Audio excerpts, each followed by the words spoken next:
안녕하세요. 토론토 갈보리교회 채플 형제자매 여러분, 이번 주에도 이렇게 또 인사드리게 됐습니다.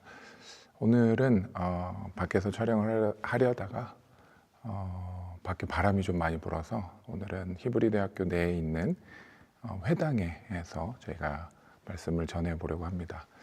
이곳이 한번 보여드리도록 하겠습니다. 이곳이 이제 히브리 대학교 안에 있는 회당이고요. 이렇게 학생들이 앉아 있을 수 있는 장소와 또 예루살렘을 바라보면서 기도하거나 말씀을 볼 수 있는 그런 장소로 나누어져 있습니다. 오늘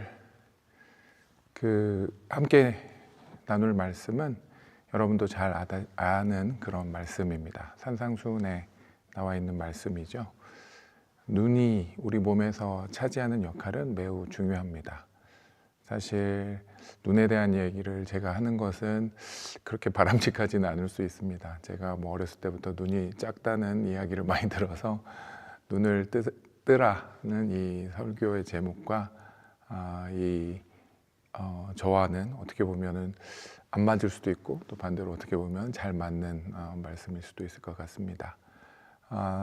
저는 눈이 작지만 그래도 눈이 잘 보이는 편이니까 그래도 오늘 또 이렇게 눈에 대한 말씀을 나눠보도록 하겠습니다. 눈이 우리 몸에서 차지하는 역할은 매우 큽니다. 우리 몸에 여러 가지 감각이 있지만 그래서 그 중에서 오감이라고 하는 그 시각, 청각, 촉각, 미각 또는 냄새를 맡는 후각 이런 것들이 있죠. 그리고 또 어떤 사람들, 특히 여성분들에게는 육감이라고 하는 특별히 설명할 수 없지만 직감적으로 알 수 있는 그런 감각이 또 있다라는 이야기도 합니다. 그래서 남자들이 여자들에게 이렇게 쉽게 당할 수 없는 이유 중에 하나가 또 결혼한 후에는 또 얌전히 아내 말을 잘 들어야 할 때가 많은 이유가 이런 또 여자들이 가지고 있는 육감이라는 그런 감각도 있다고 이렇게 농담처럼 하게 되죠. 그런데 이런 감각들 중에 우리가 제일 중요하고 또 가장 많은 정보를 받는 것은 다름 아닌 시각입니다. 시각을 통해서 우리는 모양과 색과 그리고 아름다움을 느낄 수 있게 됩니다. 또 글을 읽거나 지금처럼 영상을 볼 수 있도록 하면서 많은 정보를 손쉽게 얻을 수 있는 것이 바로 시각입니다. 그렇게 생각해 보면 볼 수 없는 시각 장애를 갖는 것은 정말 많이 제한된 삶을 살 수밖에 없는 힘든 장애입니다. 그래서 어떤 사람들은 시각 장애가 가장 힘든 장애라고 이야기하기도 합니다. 실제로 우리가 눈을 감고 있으면 그곳이 어디든지 우리는 세상과 순식간에 단절이 되는 경험을 하게 됩니다. 그 대표적인 시간이 잠을 자는 시간이죠. 잠을 자는 동안에는 우리 몸의 다른 감각들은 깨어 있습니다. 소리를 들을 수 있어서 알람이나 부모님이 깨우는 소리를 듣고 일어날 수도 있고, 촉각으로 부드러운 이불을 느낄 수도 있고, 숨을 쉬어서 냄새를 맡을 수도 있습니다. 그러나 우리가 눈을 뜨고 자는 것은 불가능합니다. 일부러 눈을 뜨고 자는 사람이 있거나 또는 자는 것 같은데 가만 보면 눈이 살짝 열려 있을 때도 있겠지만 그거는 눈꺼풀이 열려 있을 뿐이지 실제 볼 수 있는 감각은 닫혀 있고, 그리고 그렇게 닫혀야만 우리가 잠을 잘 수 있습니다. 그만큼 시각이 처리하는 정보가 많기 때문에 눈을 감아야만 뇌가 제대로 쉴 수 있고 잠이 들 수 있는 것입니다. 그래서 오늘 본문의 말씀에서 눈을 통해 비유적으로 말씀하시는 이 구절은 매우 중요한 의미를 전달하고자 하는 것으로 생각해 볼 수 있습니다. 말씀을 통해서도 볼 수 있듯이 눈은 곧 빛으로 온 몸에 영향을 준다는 것을 말씀하고 있습니다. 그런데 이곳에서 눈은 실제 우리가 보는 시력이 나쁘고 또는 물리적으로 볼 수 없는 장애를 가지고 있는 상태를 의미하는 것은 아닌 것으로 보입니다. 그 이유는 눈을 나타내는 표현의 원어가 단수로서 눈 하나를 나타내는 겁니다. 한국어에서는 단수와 복수를 잘 구분하지 않지만 영어는 이러한 단수 구분이 명확하게 나타나죠. 그리고 히브리어는 단수와 복수만이 아니라 남성과 여성까지 구분이 되는 언어로서 이러한 구분이 일부러 주어졌다면 그걸 통해서 전달하고자 하는 메시지가 있다는 것도 우리가 생각해 보실 수가 있을 것 같습니다. 그래서 굳이 우리가 보통 일반적으로 보는 눈 또는 시각을 의미할 때는 복수 형태로 쓰게 되죠.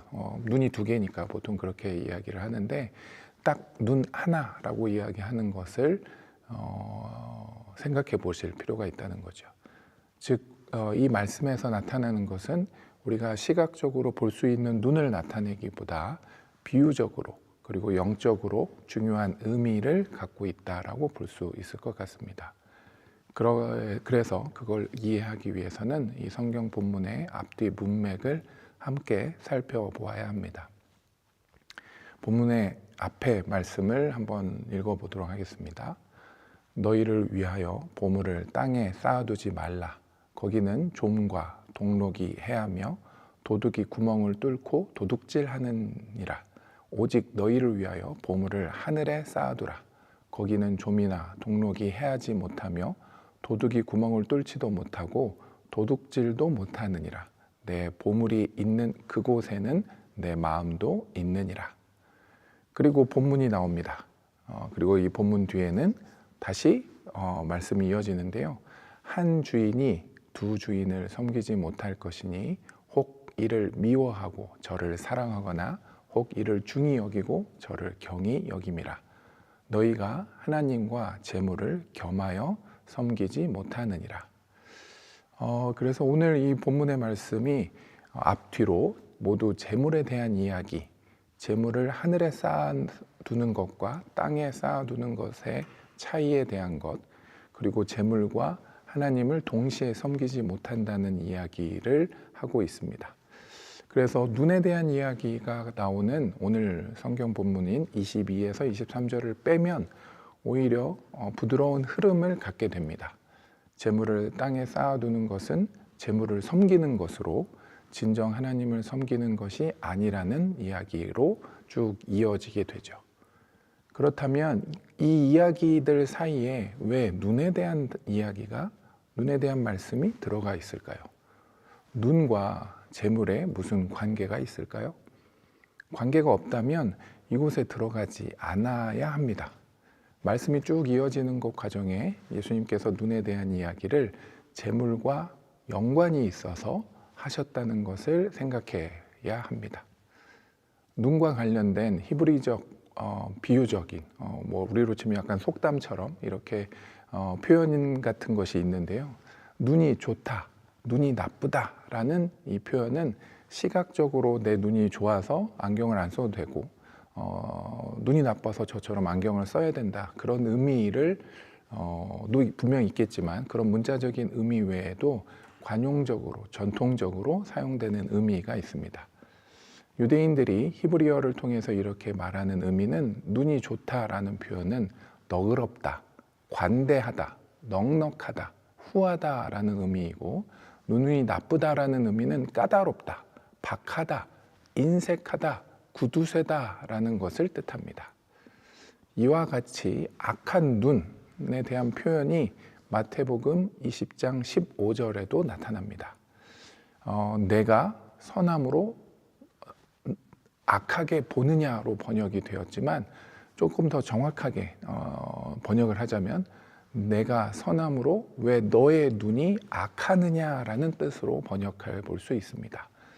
자신에게 약속받은 것을 받은 사람이 남과 비교해서 결국 주인이 한 선한 일에 대해 불만을 갖는다는 것을 악한 눈을 갖고 있다라는 표현을 한 것입니다.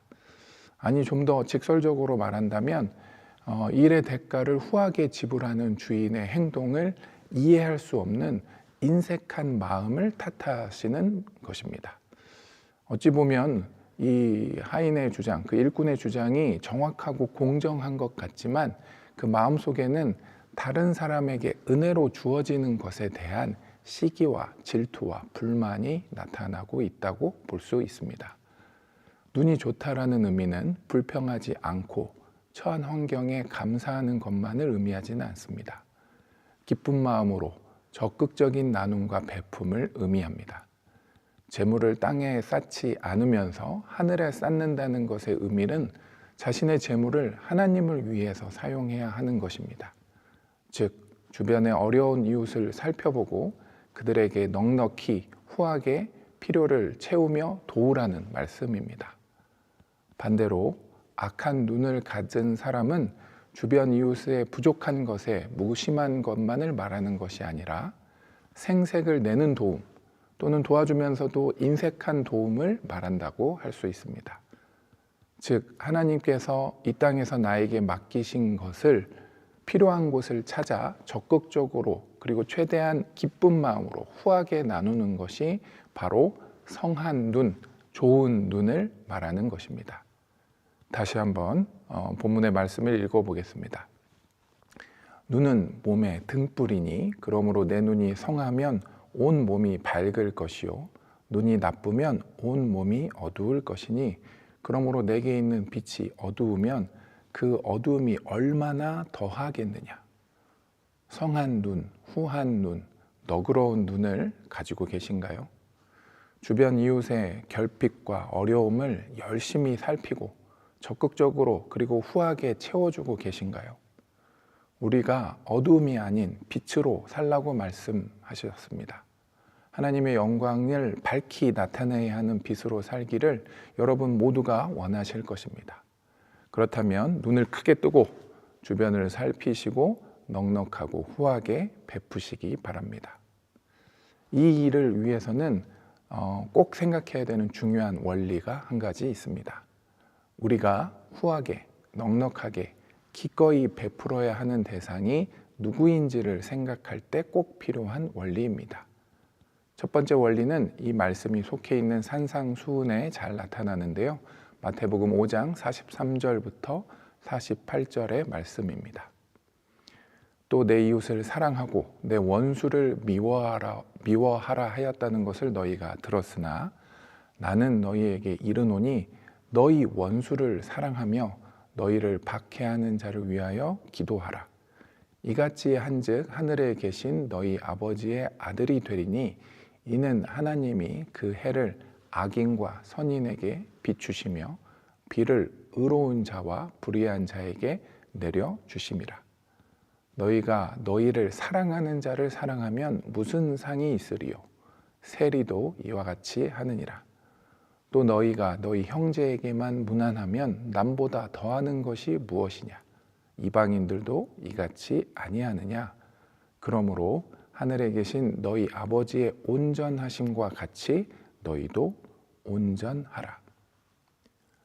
원수를 사랑하고 우리를 박해하는 자를 위하여 기도하라고 명령하신 것은 소위 받을 만한 자격이 되는 사람들만을 상대하지 말고 우리를 미워하는 사람 또는 심지어 그리고 나와 나쁜 관계에 있는 사람들을 위해서도 기도하라는 말씀입니다.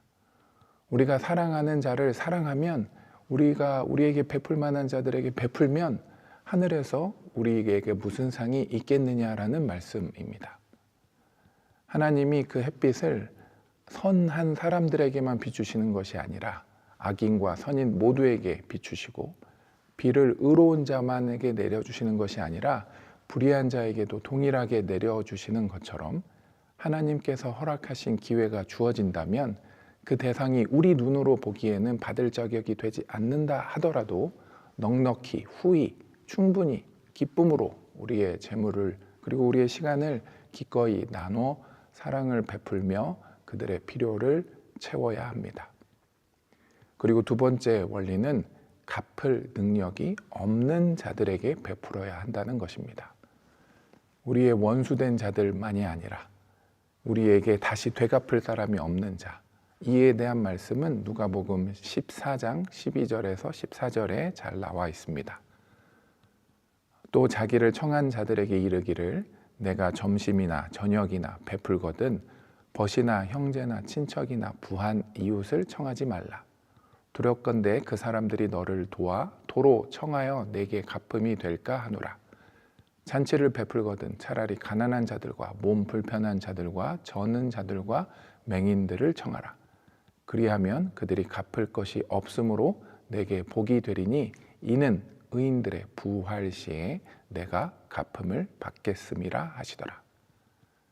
즉 이러한 베품이 이 땅을 위한 것이 아니라 나를 위한 투자가 아니라 할 만한 사람들에게만 하는 것이 아니라 하나님이 기억하시는 천국의 재물을 쌓는 것은 우리에게 갚을 능력이 없는 사람, 나에게 다시 초청하지 않을 그 사람을 위해 하라는 말씀입니다. 즉 고아와 과부와 객으로 상징되는 도움이 절실히 필요한 사회적인 약자들, 소외되고 경제적으로 어려움을 겪고 있는 이웃을 돕는 것이 무엇보다 중요하다는 말씀입니다. 성경에서 반복적으로 함께 표현되는 고아와 과부와 객은 나의 선의를 되갚을 수 없는 대표적인 사람들에 대한 상징입니다. 이들을 돌보아야 하는 것은 우리의 선택이 아닌 의무라고 말씀하고 계십니다. 그리고 그것이 바로 오늘 말씀이 말하는 진짜 눈을 뜨는 일, 그리고 선한 눈을 갖는 것입니다. 하지만 우리의 눈이 그러한 육체적인 필요, 경제적인 필요를 채우는 것에 그치면 안 됩니다. 바로 우리 주변에 있는 이웃에게 있는 가장 중요한 결핍, 즉 예수 그리스도를 아직 알지 못하기 때문에 남겨진 그 영적인 결핍이 있는 그들의 그 필요를 채우기 위해 우리의 눈을 들어 열심히 살피고, 그리고 그것을 우리가 전하고 그들의 영적인 결핍을 채우기 위해 복음을 전하기 위해 최선을 다해 노력해야 합니다. 사실상 이웃의 육적인 필요를 채우고 도와주는 것도 구원의 복음을, 그들의 영적인 필요를 채우기 위함입니다. 하나님께서 우리에게 넉넉하게 후히 주신 가장 큰 것은 바로 구원의 은혜입니다. 그것도 우리가 죄인 되었을 때, 죄로 인해 하나님과 원수 되었을 때 하나님께서는 예수님을 통해 십자가의 대속의 은혜를 우리에게 베푸셨습니다. 그 복은 세상의 재물로 환산할 수도 없는 큰 죄값을 주님께서 대신 갚아주시며 우리가 받아 누린 은혜입니다. 세상의 모든 재물을 가진 사람도 결국 이 주님의 은혜가 없다면 그는 아무것도 가지지 못한 가장 불쌍한, 가장 가난한 자입니다. 그래서 우리는 아직 주님을 알지 못하는 이웃에게 열심히 최선을 다해 그리스도의 복음을 전해야 합니다. 그것이 우리가 선한 눈을 갖는 진정한 의미입니다. 넉넉히 구제하시고 이웃에게 열심히 최선을 다해 후하게 베푸십시오. 그리고 그를 통해 더 큰 은혜, 복음을 전하기 위해 좋은 눈을 가진 우리 토론토 갈보리 채플 성도님들이 되시기를 바랍니다. 그러나 우리가 가진 것을 더욱 또 기꺼이 나누어야 하는 민족이 있습니다. 그것은 바로 유대인입니다. 많은 사람들이 유대인들을 이 세상에서 가장 성공한 사람들로 생각합니다. 수많은 노벨상 수상자들이 있고 억만장자든 오히려 그들이 우리가 갖지 못한 모든 것을 가진 사람들처럼 보입니다. 하지만 이 유대인들은 이 세상에서 아무리 성공했다 하더라도 결국 그들에게 자신을 돌볼 수 없는, 그리고 이웃을 돌볼 수도 없는 영적인 맹인 상태에 머물러 있는 민족입니다. 그래서 그들은 하나님께서 우리에게 맡기신 고아와 과부와 객입니다. 하나님을 아버지로 부르지 못하고 제대로 된 관계를 맺지도 못하는 고아이며, 신랑 되시는 예수님을 부인하며 떠나간 과부이며, 디아스포라로 전 세계의 이방인 중에 이방인으로 살아가는 영적으로 누구보다 고립된 나그네 객입니다. 선민이라고 약속의 땅으로 부르셨지만 그들이 그 땅에서 살았던 시간보다 오히려 이방 땅에서 객이 되어서 살아간 시간이 훨씬 더 길었습니다. 그리고 그 시간들은 결국 주님을 아버지로, 신랑으로, 그리고 하나님 나라의 백성이 된 우리의 교회가 그들을 선대할 기회를 하나님께서 주신 것입니다. 고아와 과부와 개교로 이방 땅을 유대인들이 떠돌 때 우리는 그들에게 어떻게 대했나요? 지난 2000년 가까운 교회의 역사에서 교회가 그들에게 했던 일들은 결코 주님의 뜻을 이루었다고 자신 있게 말할 수 있었던 시간은 아닐 것입니다. 이제 우리는 그들에게 열심히 전해 주어야 할 복음의 빛이 있다는 것을 아실 것입니다. 그리고 그것을 위해서라면 때로 우리가 가진 재물을 넉넉히 후하게 베풀어야 할 때도 있다는 것을 인정해야 합니다. 유대인들이라고 다 부자도 아니고 다 대학 교수도 아닙니다. 그들 가운데에는 가난한 자들, 또 복음으로 핍박받는 자들도 적지 않게 있습니다. 그들의 필요를 채우는 것, 그리고 그것을 통해 영적인 결핍을 채워 그들을 충만하게 만드는 그것이야말로 우리의 눈을 뜨게 하는 일이 되지 않을까요?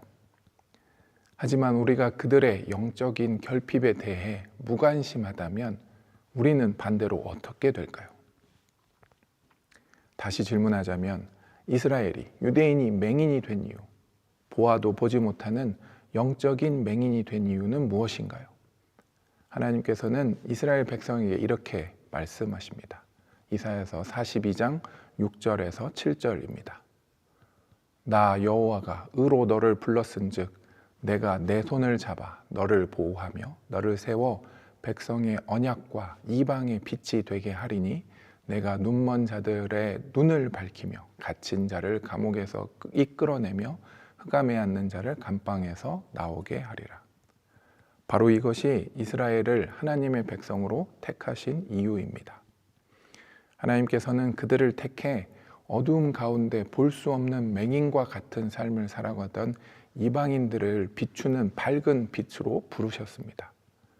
하지만 그들은 자신들을 택한 하나님을 예배하고 열심히 기도했다고 하지만 당시의 영적인 고아와 과부와 객인 이방인들의 구원의 필요를 돌보지 않았습니다. 그들의 육적인 것을 채우지 않았을 뿐 아니라 그 이방인들의 영적인 어두움을 비출 빛이 없었습니다. 그들의 눈을 뜨지 않았습니다. 베풀더라도 후하지 않게 생색을 내며 자신의 거룩함을 보여주기 위해 자신의 것을 나누었다고 볼 수 있습니다. 그래서 하나님께서는 이스라엘의 눈을 닫으신 바로 그것은 그들의 행동을 통해, 그들의 삶을 통해 그들이 스스로 눈을 감았던 그 이유 때문에 하나님께서는 이스라엘 백성을 심판하셨고 그들을 보아도 볼 수 없는 그 상태로 남아 있게 하신 것입니다. 그렇다면 이제 우리가 눈을 뜨지 않으면, 그리고 우리가 이웃의 필요와 더 나아가 그들의 영적인 결핍과 또 이스라엘과 유대인의 필요와 영적인 결핍을 채우기 위해 노력하지 않는다면 어떻게 될까요? 결국 우리도 이스라엘 백성들처럼 스스로 눈을 가리고 볼 수 없는 자가 되어 이 완악한 마음으로 하나님께 징벌을 받게 되지 않을까요? 하지만 반대로 우리가 눈을 떠 하나님의 말씀대로 이웃의 필요를 채우고 그들의 영적인 결핍을 채우기 위해 최선의 노력을 다하는 삶을 살아가면 어떻게 될까요? 그리고 이스라엘 선교를 위해 관심을 가지고 기도한다면 어떻게 될까요? 하나님께서는 우리의 선한 마음과 좋은 눈을 통해 우리 이웃과 이스라엘의 변화를, 그들의 구원을 이끄실 것이라고 분명 믿습니다. 그들의 넘어짐이 세상의 풍성함이 되며 그들의 실패가 이방인의 풍성함이 되거든 하물며 그들의 충만함이리요. 로마서 11장 12절의 이 말씀은 우리가 가진 크고 작은 것들, 작은 재물부터 큰 은혜까지 우리가 이웃과 함께 그리고 유대인들과 함께 나눈다면, 그리고 그들이 부족한 바로 그것, 즉 그리스도가 채워져 그들의 온전함을 이루고 충만함을 이룬다면 이 세상은 하나님께서 원하시는 그 온전한 회복이 일어날 것입니다. 가장 어려운 방법 같이 보이지만 가장 쉬운 방법일 수도 있습니다. 어두운 눈으로, 맹인으로 사시는 것이 쉬울까요? 맹인으로 이 세상의 어두운 길을 더듬더듬 걸으며 살아가는 것은 가장 힘든 삶이 될 것입니다. 그리고 결국 그것으로 우리 몸의 등불이 어두워지고 빛이 없는 짙은 어두움으로 우리를 이끌며 우리의 발걸음을 힘들게, 그리고 결국 하나님 나라에 이르지 못하게 우리를 잡아 끌어내릴지도 모르겠습니다. 이제 눈을 뜨시기 바랍니다. 그리고 다른 이웃의 눈을 띄워주시기 바랍니다. 이를 통해 우리의 빛을 밝히 세상에 나타내고 또 하나님을 온전히 섬기고 도둑도 없고 좀과 동록도 없는 곳에 우리의 상급을 쌓기를 바랍니다. 먼저 이웃을 위해, 그리고 더 나아가 우리로 인해 눈이 감겨 어두운 가운데 맹인으로 살아가서, 그래서 빛으로, 말씀으로, 생명으로 오신 그리스도를 밝히 볼 수 없는 이스라엘의 유대인들을 도와 그들로 하여금 진정한 하나님의 백성이 될 수 있도록 우리의 가진 것을 넉넉히 후하게 베푸는 토론토 갈보리 채플의 성도님들이 되시기를 바랍니다. 이것은 선택이 아닌 말씀에 나와 있는 하나님의 부탁입니다. 그래서 하나님께서 주시는 헤아릴 수 없는 기쁨의 축복을 이 땅에서 미리 누리고 영원한 하늘나라에서 우리 주님과 함께 그 충만한 하늘나라, 하나님의 나라의 백성으로, 주님의 신부로, 주님의 아들로 함께 살아가는 토론토 갈보리 채플의 모든 성도님들 되시기를 이곳 예루살렘에서 계속 기도하겠습니다. 감사합니다.